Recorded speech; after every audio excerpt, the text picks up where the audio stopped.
Stage पे तशरीफ़ फरमा काबिल कदर मौजूदीन शहर, खुसूसन जनाब शेख बशीर अहमद साहब, डॉक्टर अनीस सिद्दीकी साहब, शोएब बाबा साहब, मौलाना सत्तार कासमी साहब, अजहर साहब और दीगर हमदर्दान मिल्लत तो मेरी माँ बहनों, अस्सलाम वालेकुम व रहमतुल्लाहि व बरकातुहू। आज हज़रात इस शहर के ताल्लुक़ से सारे तेलंगाना में लोग फ़िक्रमंद हैं।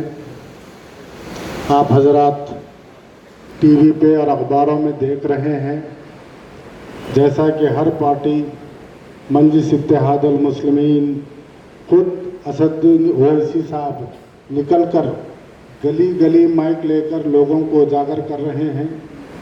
कांग्रेस पार्टी के लोग परसों 2 दिन कबल ही वरंगल में एसआईआर के ताल्लुक़ से बहुत बड़ी मीटिंग हुई।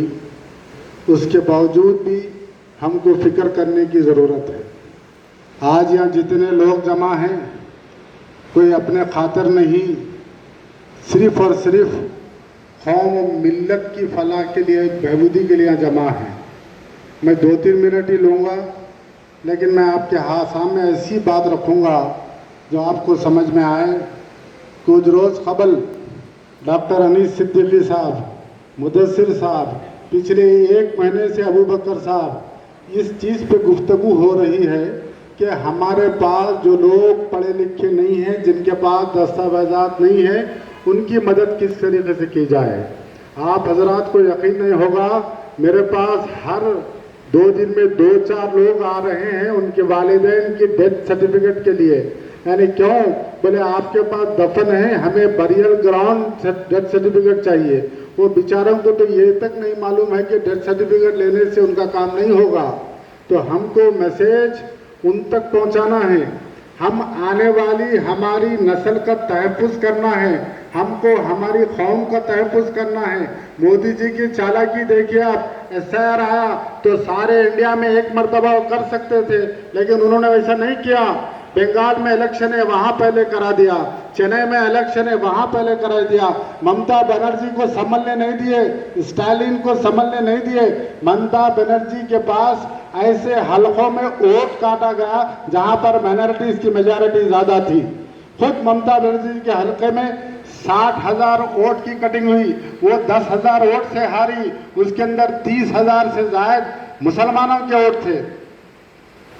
तमिलनाडु के चीफ मिनिस्टर स्टालिन के पास, उनके पास भी हज़ारों वोट काटे गए, उन्हें भी इस वजह से हारे। तो उन्होंने क्या किया, होशियारी करके ये स्टेट के इलेक्शंस है, लिहाजा यहाँ पे कट किया जाए। खाली मुसलमानों के नहीं, एससीओं के भी कट करे, क्रिश्चियनों के भी कट करे, बीसीओं के भी कट करे, क्योंकि ये जो लोग हैं अम्बेडकर को मानने वाले लोग हैं, ये जो लोग हैं सेक्युलर लोग हैं। तो सेक्युलर लोगों का वोट तो काटा गया। तो आज बंगाल में क्या सूरत हाल है आप लोग देख रहे हैं। रोज़ कैसे जुल्म ढाए जा रहे हैं आप लोग देख रहे हैं। और काफ़ी कुछ आप हजरात, क्योंकि मैं माइक पे हूँ, बोल नहीं सकता, सिर्फ एक ही समाज के लोगों पे जो जुल्म किया जा रहा है आप लोग देख रहे हैं। अगर हम आज काम नहीं करेंगे, कौम हमें पूछेगी, आने वाली नस्ल हमें पूछेगी। 2 दिन कबल जमीयतुल उलमा के तमाम ज़िले के सुदूर और मैं हैदराबाद में बैठकर यही फिक्र में थे कि अजलाओं में से लेकर गाँव तक हमारा मैसेज कैसा पहुँचे। हमारे गाँव में रहने लोग दूसरे स्टेट में काम कर रहे हैं, गांव के लोग शहर में काम कर रहे हैं, वो लोग इसमें बराबर उनको आगे ही नहीं है। खाली एसआईआर नहीं, वोट डालने का हक ख़त्म हो गया। तो आप जब से सुन रहे हैं, लेकिन मुख्तसर कहूँगा, आपको जब वोट डालने का हक नहीं है तो गवर्नमेंट के वो तमाम स्कीम से आप महरूम हो जाएंगे। बारीक चावन से लेकर लोन से लेकर इंतहा ये है कि और भी बहुत ज़्यादा अजायम है उनके, जैसा कि दूसरे स्टेटों में हुआ कि आपको हर चीज़ से महरूम किया जा रहा है। तो हमारी ख्वाहिश, कल अल्हम्दुलिल्लाह दिन भर सोशल मीडिया में हम ये कहते जा रहे हैं, आप अपने महल्लों में, अपने गांव में, अपने शहर में, अपनी गली में जो नौजवान बच्चे अपनी गली में रहते हैं, आजू बाजू के दरवाजे खटखटाए, हिंदू हो मुसलमान हो कोई भी हो, जो लिख पढ़ नहीं सकता, जिसकी मैपिंग नहीं है, जिसके पास दस्तावेज नहीं है, उसके पास जाएं, जाकर उसकी मदद करें। सिर्फ एक फिरके की मदद ना करें, सिर्फ मुसलमानों की मदद ना करें। आपकी गली में जितने समाज के लोग रहते हैं, जितने मजहब के लोग रहते हैं, उससे एक अच्छा मैसेज भी जाएगा। आज हमको टीवी चैनलों पे, दूसरे चीज़ों पे मुसलमान ऐसा होता, मुसलमान वैसा होता, आपको कहा जा रहा है। आप ये खिदमत करके अपनी गली में तो ये साबित कर दे कि मुसलमान खिदमत खल्क करने वाला होता है, मुसलमान इंसान की खिदमत करने वाला होता है, मुसलमान हर वो बेकस और नाकस की खिदमत करने वाला होता है। उस तरीके का आप मुसलमान बने। तो आज देखिए, आप थोड़ी सी तशहीर पे मिल्लत राबता कमेटी किसी पर्सनल इमेज को उभारने के लिए नहीं है, किसी के जाती मफाद के लिए नहीं है। मिल्लत राबता कमेटी इलेक्शनों से पहले कोई काम नहीं करी। सिर्फ मिल्लत और कौम का जब मसला आता है तो हम उठते हैं, एकजुट होकर हम ठहरते हैं। हमारे स्टेज पे अहले हदीस हो, तबलीगी जमात हो, जमात इस्लामी हो, खुद शिया बिरादरी हजरात भी हमारे स्टेज पर है। बाद लोग समझते हैं फ़ायदा उठाने के खातर, फ़ायदा उठाने के लिए हमें कई स्टेज हैं, हमें इस छोटे से प्लेटफॉर्म की ज़रूरत नहीं है। हिंदुस्तान के बड़े बड़े हम प्लेटफॉर्मों पे हम जाते हैं, वहाँ पे हम तकारीर करते हैं, वहाँ पे हमें मदऊ किया जाता है। अल्हम्दुलिल्लाह तेलंगाना की नुमाइंदगी हम दिल्ली से लेकर हरियाणा तक करते हैं, वहाँ पर हमें कब काम कर रहे हैं। लेकिन हम हमारे घर को दुरुस्त करने की ज़रूरत है, हमारे शहर को दुरुस्त करने की ज़रूरत है। हमें अकायद के झगड़े छोड़ना है। ये फातिहा नान फातिहा घरों में करना है। कौम और मिल्लत एकजुट होकर काम करने की ज़रूरत है, वक्त का तकाजा है। नहीं तो 2-2.5 साल के अंदर इसका खामियाजा आप लोग भुगतने वाले हैं। ये अच्छी तरह वो सुन के भी लोग अनजान हो रहे हैं, देख के भी लोग अनजान हो रहे हैं। नहीं, ये बिहार में क्या हो रहा, दाढ़ी टोपी वाले को ट्रेन से धक्का मार के गिरा दिया जा रहा है। तो स्कूलों में बच्चों के तोशे तक किए जा रहे हैं। हैदराबाद में भी कई एक ऐसी चीज़ें हैं।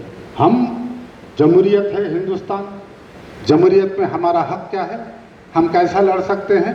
वोट के ज़रिए लड़ सकते हैं। जब वोट बाकी रहेगा तो दूसरे पार्टियां आपकी इज्जत करेगी। जब वोट बाकी रहेगा, आप जिसे चाहे उसे तख्त पे बिठा सकते हैं। आप वोट आपका बाकी रहेगा तो आप कॉर्पोरेटर बना सकते हैं, आप एमएलए बना सकते हैं, आप मिनिस्टर बना सकते हैं, आप चीफ मिनिस्टर बना सकते हैं, आप प्राइम मिनिस्टर बना सकते हैं। आपको वोट डालने का ही हक नहीं तो कोई नहीं पूछेगा आपको। तो यहाँ 200-400-500 आदमी जो भी बैठे हुए हैं, सबसे ख्वाहिश करूँगा इसकी तशकीर अपने महलों में करें। जमीयतुल उलमा के ज़िम्मेदार यहाँ बैठे हैं और दूसरे भी लोग यहाँ बैठे हैं। हमारे तनवीर साहब जैसे एक कौम के मिल्लत के लिए काम करने वाले बैठे हैं, मुफ्ती मिनाज साहब बैठे हैं। मैं ख्वाहिश करूँगा कि आज ही से हमारे वरंगल में जो 250-300 मसाजिद है उसमें ऐलान कराए, नौजवानों को होशियार बेदार करने की कोशिश करें। मिलकर वरंगल में काम है तो आपको फुरखान मियाँ मौजूद है, आपको यहाँ पर काम करेंगे। वरंगल के एमएलए भी काम करने के लिए तैयार है। हनमकुंडा में राजेंद्र रेड्डी साहब भी तैयार करने के लिए भी काम है। आपको बक्कर में आपके बीच में मौजूद है। इनसे कब खिदमत लेंगे आप लोग? रात में फ़ोन करिए इनको, दिन में फ़ोन करिए इनको। अगर कुछ मुसीबत है तो ज़्यादा काम है तो बुला लीजिए इनको। कम छोटा 1-2 आदमी का काम है तो उनके पास पहुंच जाइए। ये वक्त है काम करने का, ये वक्त है उठने का। जो कौम हमेशा सोती है, तकदीर भी उसकी सोती है। सोने वालों जागो जागो, इस नींद की दुनिया से भागो। जो कौम हमेशा सोती है, तकदीर भी उसकी सोती है। हज़रात गिरामी, ये चंद अल्फाज के साथ मैं अपनी तकरीर को ख़त्म करूँगा। और एक मरतबा मैं ख्वाहिश करता हूँ कि आप लोग मुतहरिक हो जाएँ, फ़ौरन अपने महलों में, अपने मसाजिद में इसका ऐलान करें, एक दूसरे की मदद करें। अब आपको शुक्रिया सदर मोहतरम। इंशाअल्लाह ये जो लीगल टीम मुसलसिल जो जनाब मुदस्सिर अहमद क़य्यूम एडवोकेट साहब की निगरानी में, अबू बकर एडवोकेट साहब की निगरानी में काम